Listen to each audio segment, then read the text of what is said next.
Welcome to Stitches in Time, the podcast discussing Doctor Who the way it was meant to be watched, in chronological order, one clip at a time, starting at the Big Bang and ending with the heat death of the universe. I'm Becca, the Matrix archivist, and I spent the last 12 years of my life meticulously editing the entire televised Doctor Who universe into chronological order. And I'm Mandy. And I have had a lot of difficult days at work. And when I'm dealing with the stress of having to figure out a problem, I got one today. That was part of the reason why I was late to this recording. We had to push it back a little bit, was because I got handed a big math problem by my boss and it was like, oh, you got to get it. And I was very stressed out. I didn't know how to do it. I had to figure it out. And the one thing that reassured me through the whole thing was, no matter how stressful it seems, no one is going to die if I get this wrong, right? And so I really hate that this episode just spit in the face of my anxieties. Oh no. Oh no. Well, I'm sorry that happened to you. But thanks for killing the dinosaurs, I guess. And yeah, if I misjudge the number of towels we're gonna sell each month, the dinosaurs are gonna die. Well, that's probably just the natural course of events, so I wouldn't worry too much about it. And also, returning once again, despite his best efforts to escape us, is Michael A. Nixon. Although to me, he truly is Michael the Nixon. Oh, thank you. Thanks for having me back. Of course. I apologize for nothing this time. Great. Yeah. Listeners, deal with it. Let's go. Yeah. I'm bringing a whole new attitude. It's a whole new Michael. Very similar to the previous Michael, but it's new. Improved. It's a tenant regeneration. Yes. It's new, but it's pretty much the same. It's kind of same guy. Yeah. You're the meta crisis Michael Nixon, who's the same except he can age normally, he can't regenerate, and he committed genocide. And when he does murder, it's wrong. Unlike the proper Doctor. But when this fake fucker does it, it's bad.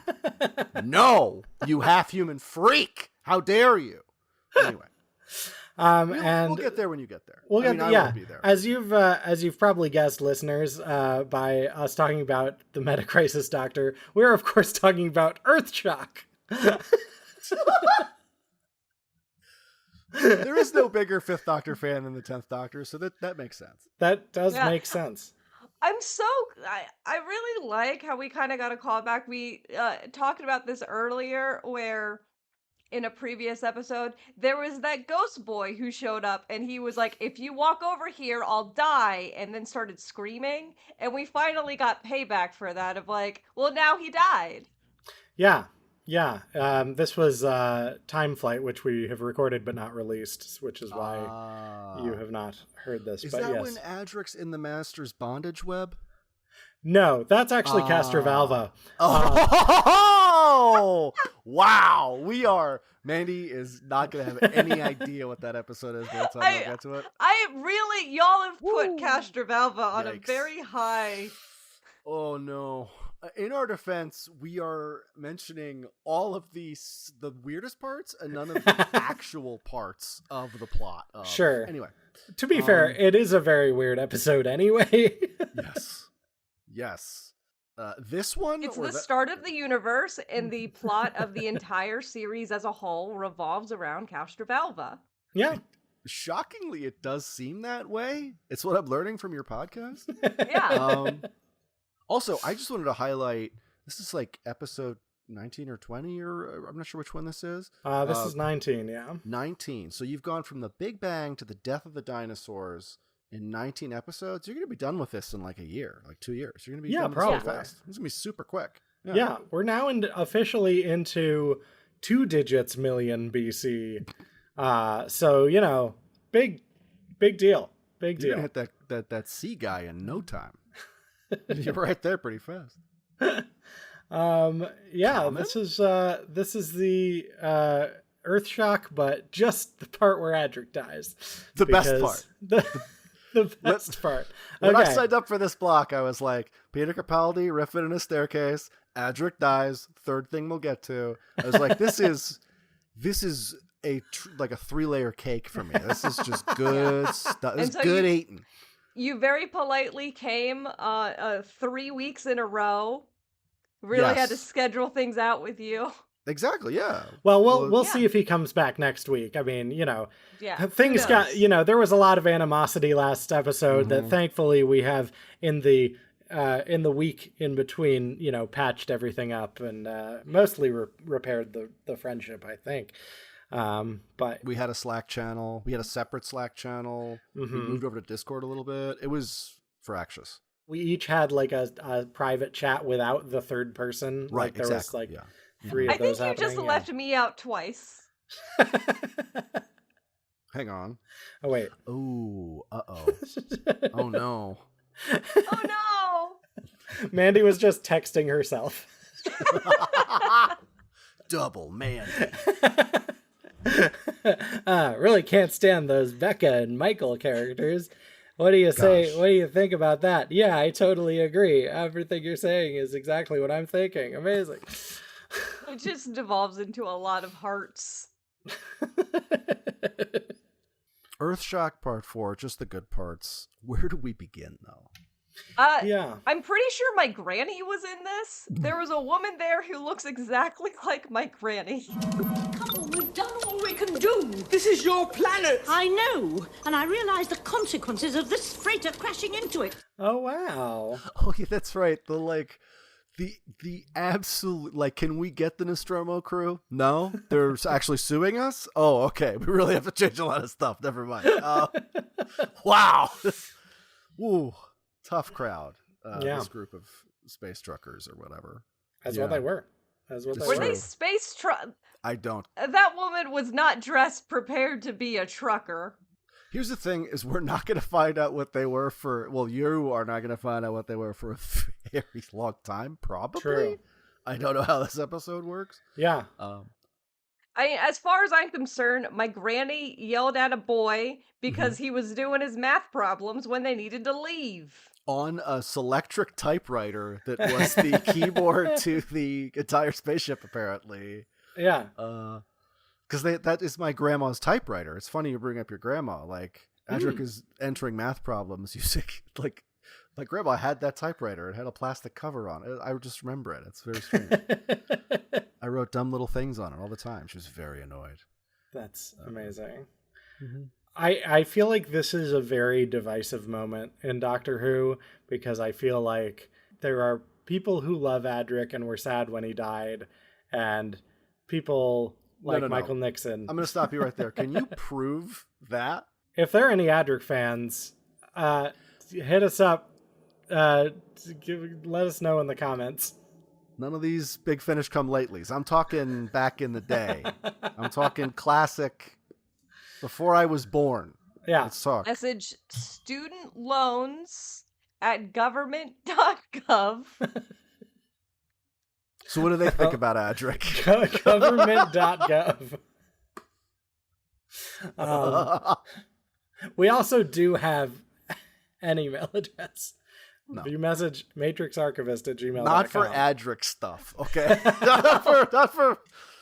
We're gonna set up. Fill my inbox with your Adric takes, please. Includes Adric goes to trash. This was definitely something. So I legitimately saw this for the first time.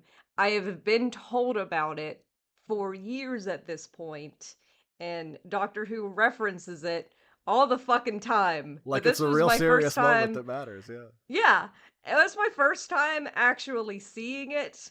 I really thought that it would be like that time that they killed a Robin in DC Comics and they would just pause and be like, vote on whether or not you want this boy dead. Oh my god. Yeah, comics did do that more than one time. Wait, really? Yeah. Yeah. Jesus. DC repeated it decades later as a gag. Yeah. That's amazing. And then they also made a whole big deal out of publishing like this is like 5 or 10 years ago, they finally published like the other ending because they had the other ending done, right? So it's literally basically the same image, but the speech bubble is like, he's fine. It's so ridiculous. You're like, oh, I waited all this time for that? It's like, yeah, exactly. It's just Batman with like a smile instead of like a frown, being like, he's totally okay. We couldn't really draw another page. This was a lot of hard work. Yeah. Amazing. It's pretty terrific. I highly recommend it. He lived. And he did, just not that. Anyway, whatever. This is a Doctor Who podcast. It just took a while. Sure. Yeah. And to be fair, in any work of fiction, a character's death carries with it the weight of the people around him, right? I think that, and I think you'll agree with this, Michael, that the BBC order of this didn't adequately celebrate Adric's death in the way that it should have been celebrated. There are scenes where the Fifth Doctor and Tegan and Nyssa are watching this happen from aboard the TARDIS, but the TARDIS is in flight, which is why it's not in the Stitches in Time edit.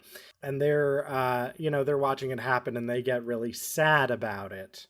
But I think they did a good job. They foreshadowed. They presented us with a boy, and he said, "You're gonna kill me." Yeah. And then a couple episodes later, he's dead. I would go as far to say, like, I don't think Tegan killed him. Nyssa and Tegan weren't even there. I didn't see him. I didn't see it happen. It seemed like he kind of did it. I don't mean to victim blame, but I think he did it a little bit. But they did walk into the place, and they're like, hey, if you keep walking over here, I will die. Yeah. And they did mention in that time flight clip also that, like, the last time we saw Adric, when Adric died, he didn't have his badge for mathematical excellence, but he did in the time flight apparition. And so he didn't have it in this clip because he's not good at, because that's where he gets all his math powers from, is from the badge, is my headcanon. Well, I have a separate sort of question about this entirely, which is like, why did the BBC, which I guess this time stands for like bullying bowl-cutted children, why did they decide that the death of Adric needed to be a lesson in hubris? Like, why did Adric have to die because of like his hubris? Like, is that how? Did he? How else will the children learn? It's like, your point about victim blaming is not entirely like the show is doing that. Yeah. Right. The show is very much saying like, oh, don't worry, Adric did this to himself. And you're like, wait, he's a child. What are we doing? And also, like, it's weird. It's not like he was like, I need to go back into the control room to do another bump of cocaine because I'm a bad kid who makes bad choices. Like, he's literally just like, I'm curious about math. That's why and like, he has to die for this. Even more pressingly is, I think I've got it. He goes to the computer, he potentially does solve it, and it doesn't matter because the world's craziest Cyberman actor comes in and blasts the typewriter to pieces.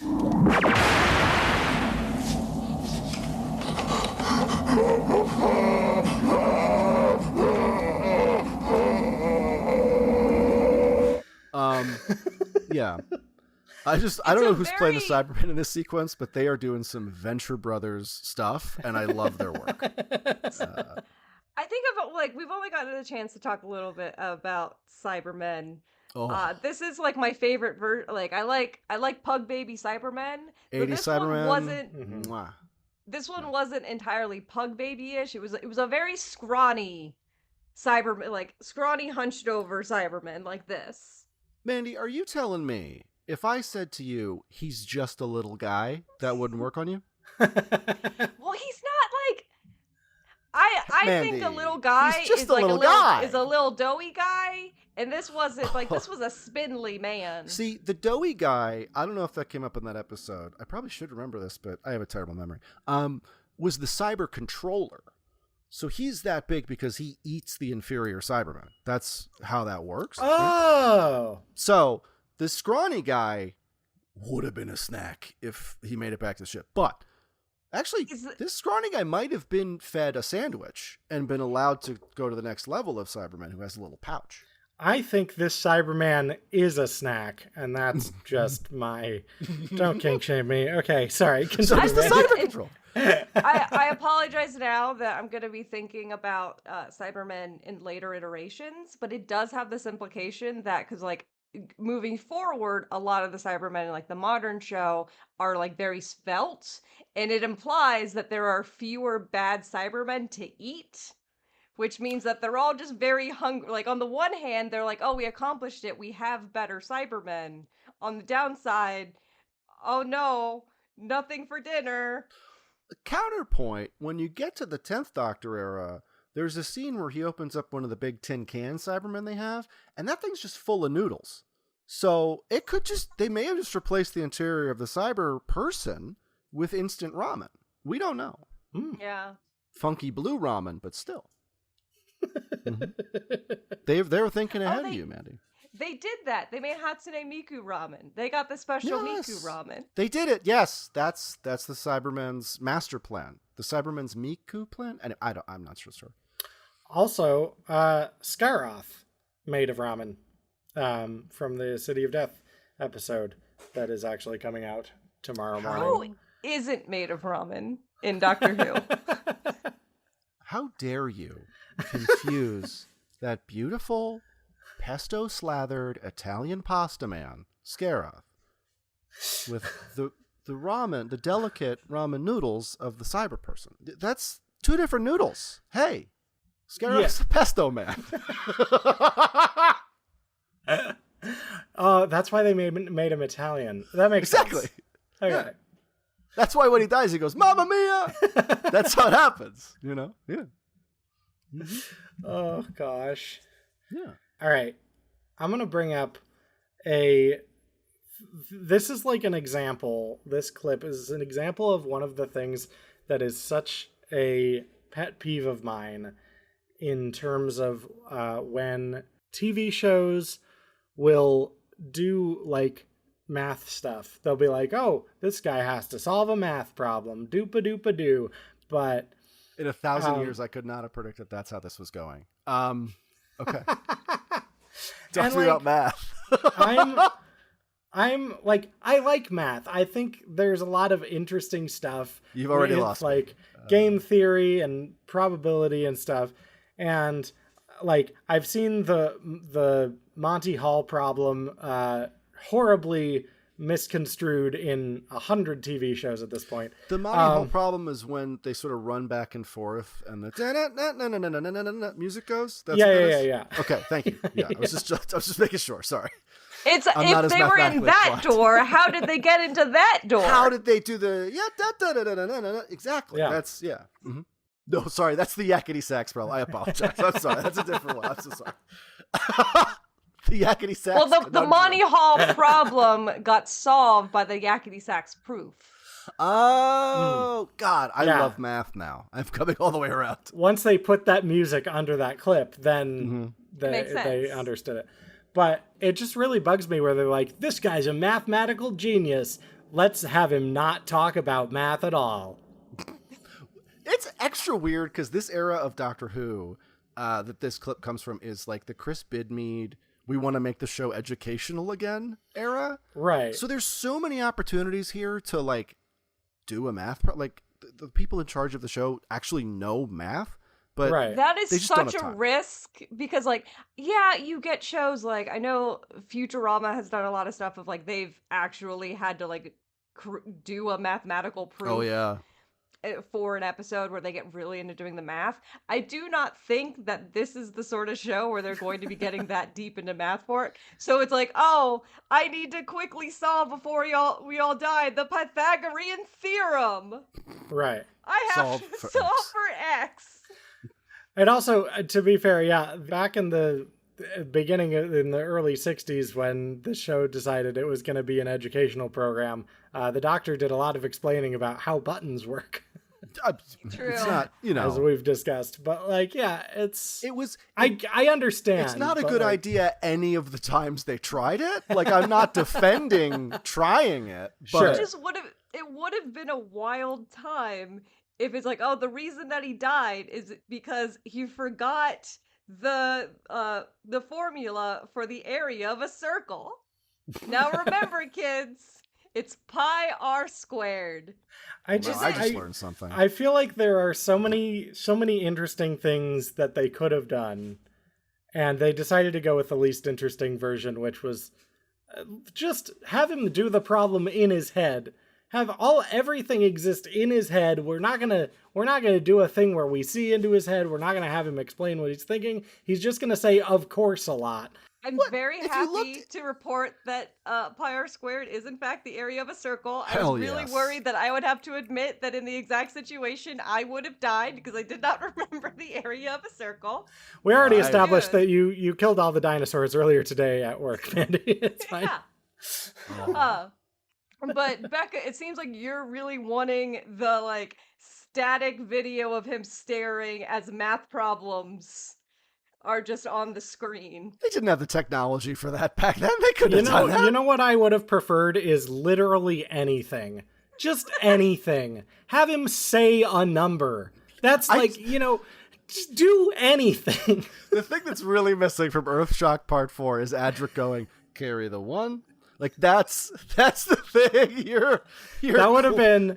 on his fingers? That would have made me sad about his death. That's the thing that would have cinched it for me. That's the emotional center. I can relate to him now. Is X is Y? His final words being, I should have shown my work. Then I'd get partial credit. It would be, okay. This is going to take a little bit of time, so I apologize to everyone in advance. No, I don't. I'm confident you don't. This time. This is, yeah. So Adric's from another universe called E-Space, and I think it would be like, it would have been very crazy if we go to this whole math scene, he's doing all this stuff, he's typing into the computer, and then he goes, wait, base 10? that would have been the one for me, I think. Yeah. Well, maybe math just works differently in E-Space, and he's it would just be base like, 5 or something. Yeah. I don't know. I honestly don't care. Yeah, that's the other part of it, but we do need to be clear. Like he said, we don't know whether he got it right, so we don't. He could have got it. He could be good at math, or he could be bad at math. And in this, it's entirely meaningless. We're talking about this, like, whatever this Eureka moment is happening, like, with him at the console. I want to see what it was like when he exited that elevator.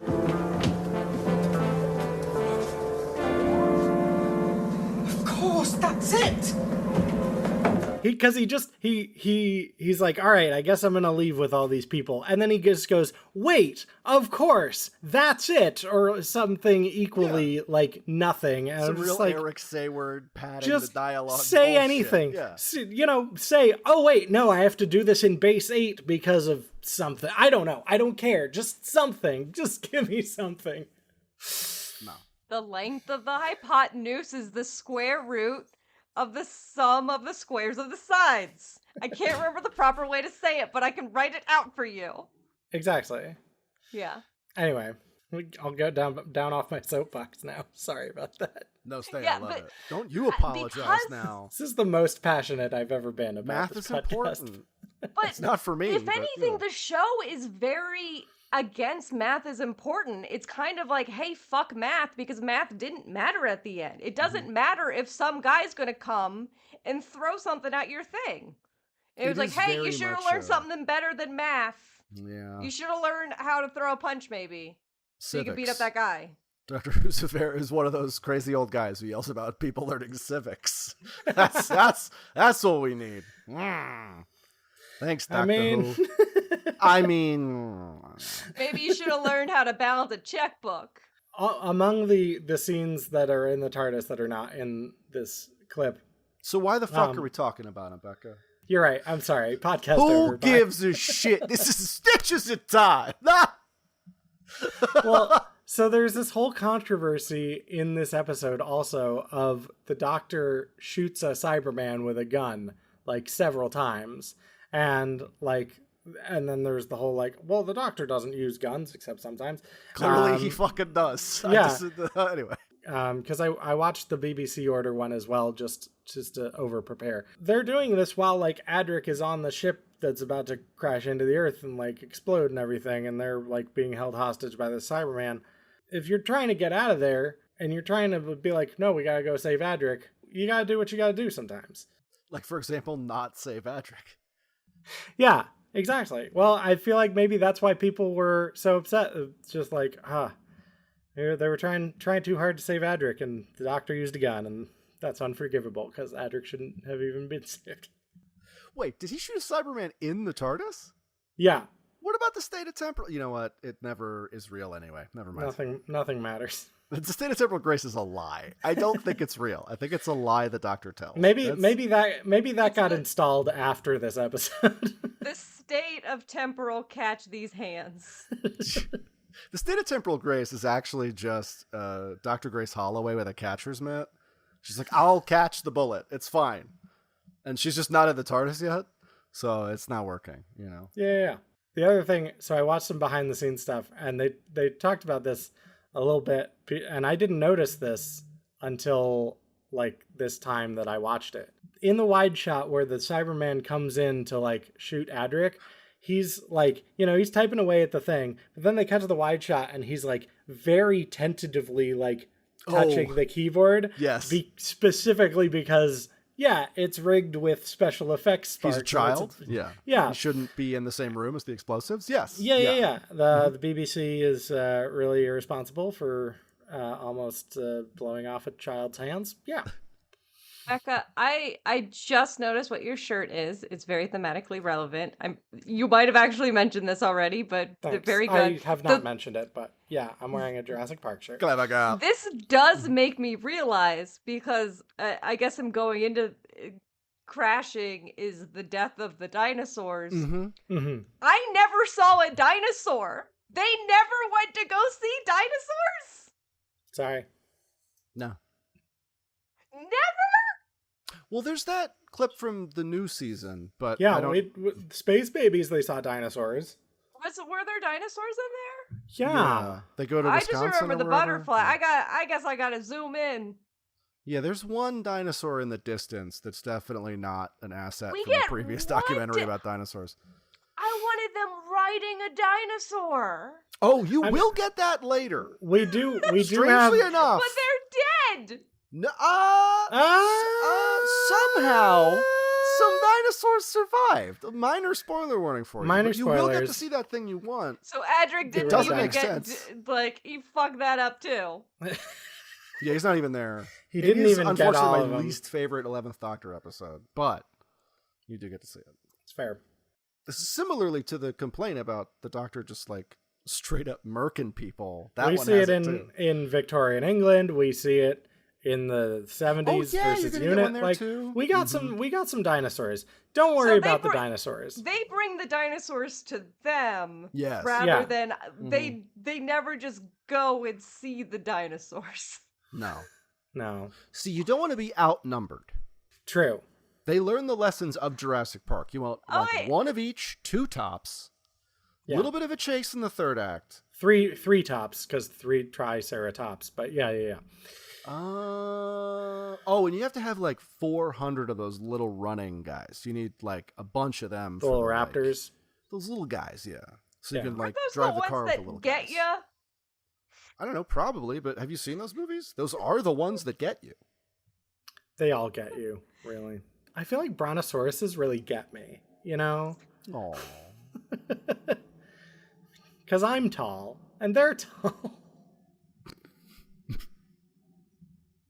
And they like leafy greens, and I like leafy greens. I like T-Rex because I'm very autistic, and I'm always holding my arms like this. They get me. Michael, what's your spirit dinosaur or animal? Triceratops, because I like the Blue Ranger. Nice.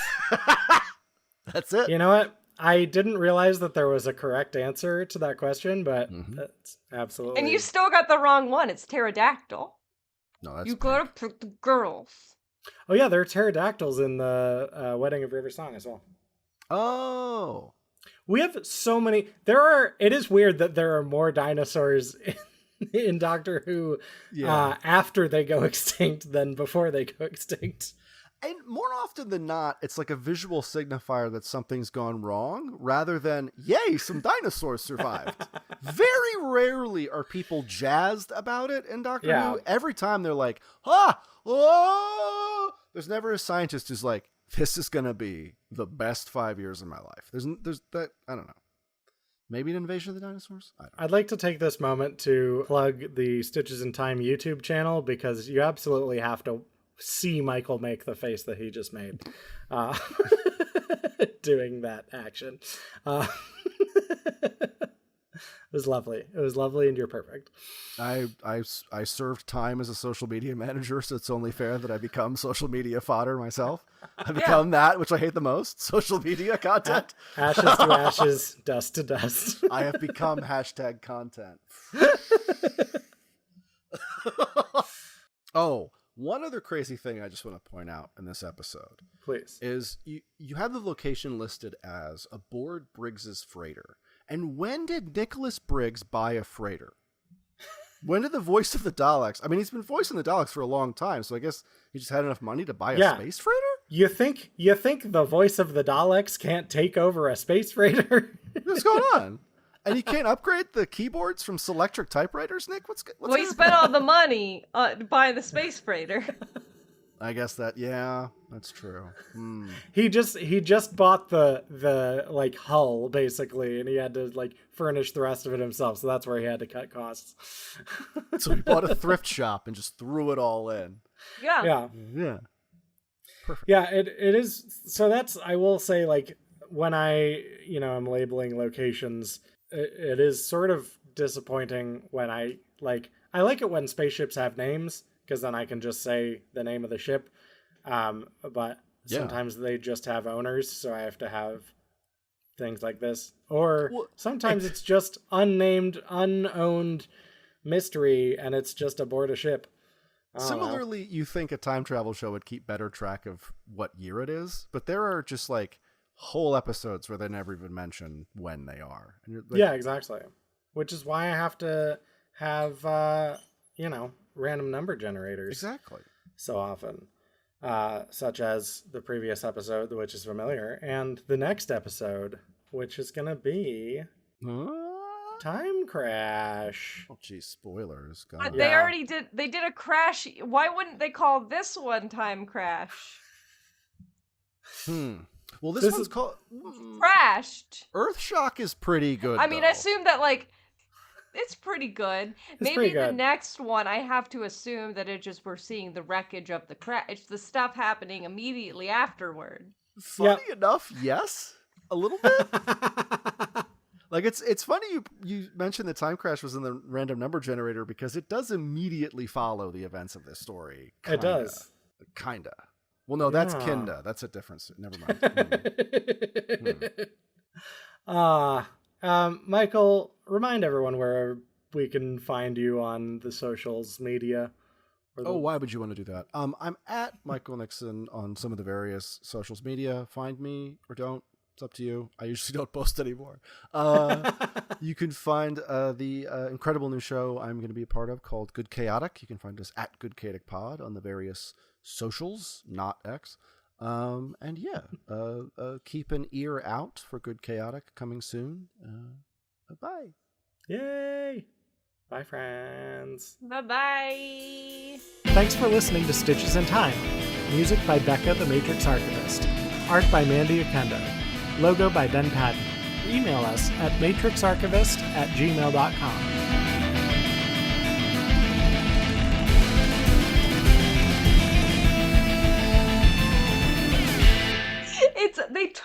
There's like big hunks of chicken in it, so I was like, I'm not surprised that he's going for it. And I just watched Chester and DiGiorno like sit and fight over a piece of broccoli. Oh, cats love broccoli. They do. They love it. I don't do know they? why. They do. They love steamed broccoli. They go nuts for it. Yeah. Oh. It's okay for them. Yeah. As far as I know. Yeah, I had to like covertly, I think while you were talking about how you got into Doctor Who, I was like, will this kill my cat? I'm pretty sure no. Yeah, it was and I good. think it makes them feel like they're eating a tree. Like they feel big. Yeah. For the same reason I like eating broccoli. I feel like I'm eating a tree. I feel massive. I feel awesome every time I eat a single piece of broccoli. There is still time to crack this last logic There code. isn't. Come on. It's only a few minutes before we enter Earth's gravitational pull. You've done all you can, Adric. I can crack this code. Just sending memes to each other, except it's yourself. That's the good stuff. I think that's called having a Tumblr. Oh, I should get back on. No. Nuh-uh. It's a better time now. Everyone's old. Oh, you're winning me over. It's a lot of memes about filing your taxes. Oh, okay. I'm already restarting my account. This is what's happening.